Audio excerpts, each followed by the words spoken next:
이번 주 한국 경제와 가상자산 시장은 겉으로는 안정, 내부적으로는 긴장이 동시에 나타난 한 주였습니다.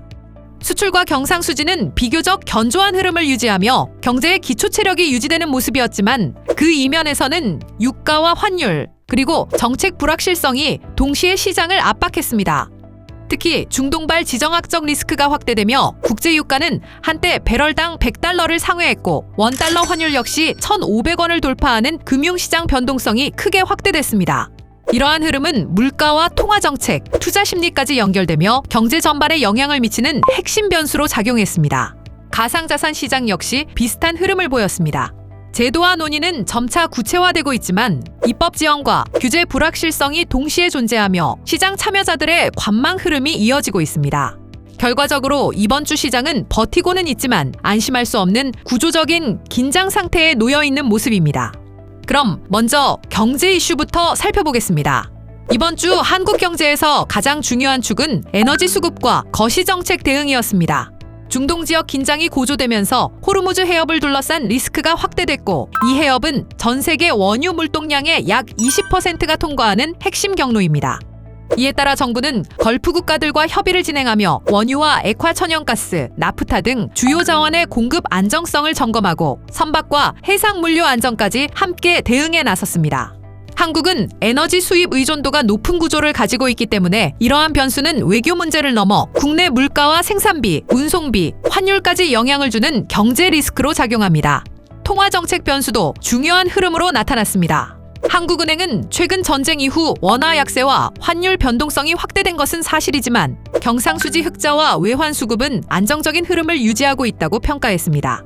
다만 유가 상승은 물가를 끌어올리는 요인으로 원자재 가격 상승은 성장 둔화 요인으로 작용하고 있다는 점도 함께 지적했습니다.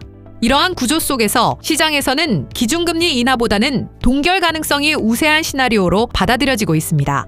경기 상황만 놓고 보면 완화 여지가 존재하지만 물가와 환율이 동시에 불안한 상황에서는 금리를 쉽게 낮추기 어려운 환경이기 때문입니다.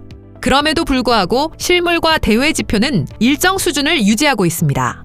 경상수지는 흑자를 이어가고 있고 반도체 중심의 수출 흐름 역시 견조한 상태입니다. 이는 외환 수급 안정과 경제 체력을 지탱하는 핵심 요인으로 작용하고 있으며 시장에서도 당장 위기 상황으로 보기는 어렵다는 평가가 이어지고 있습니다. 다만 이러한 지표는 중동 리스크를 본격적으로 반영하기 이전 흐름일 수 있다는 점에서 향후 데이터에 대한 경계감도 함께 존재합니다. 이러한 흐름 속에서 이번 주 후반 시장 분위기를 바꾼 변수도 등장했습니다. 미국과 이란 간 2주간 조건부 휴전 합의 소식이 전해지면서 글로벌 금융시장은 일시적인 안도 흐름을 보였습니다. 국제유가는 하루 만에 14% 이상 하락하며 배럴당 100달러 수준에서 90달러대 중반까지 내려왔고 원달러 환율 역시 1,500원대에서 1,470원대로 하락했습니다. 주식시장에서도 위험자산 선호가 회복되며 코스피가 6% 이상 상승하는 등 금융시장 전반에 긍정적인 흐름이 나타났습니다. 다만 이번 합의는 2주간의 한시적 조치에 불과하며 협상 결과에 따라 언제든 긴장이 재확대될 수 있다는 점에서 시장에서는 여전히 불확실성이 남아있다는 평가가 지배적입니다. 특히 호르무즈 해협 통행 문제와 에너지 공급망 변수는 여전히 해결되지 않은 리스크로 남아있습니다. 이제 한국과 관련된 가상자산 이슈로 넘어가겠습니다. 이번 주 핵심 키워드는 디지털자산기본법과 스테이블 코인 규율입니다.